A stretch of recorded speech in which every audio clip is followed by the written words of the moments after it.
ہم کریں گے ہر مظلوم کی حمایت۔ السلام علیکم، میں ہوں حرین فاطمہ اور آپ دیکھ رہے ہیں حمایتی نیوز HD چینل۔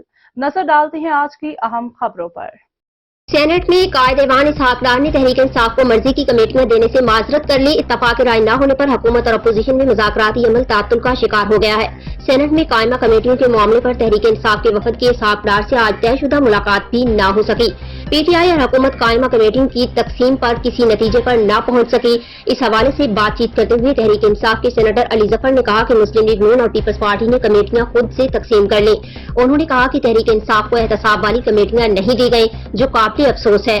واضح رہے کہ 2 روز قبل اسلام آباد میں PTI اور اسحاق ڈار کے درمیان قائمہ کمیٹیوں کی تقسیم کے حوالے سے ہونے والی ملاقات بھی بے نتیجہ ختم ہو گئی تھی، جس کے بعد تحریک انصاف اور حکومتی ٹیم نے دوبارہ ملاقات پر اتفاق کیا تھا۔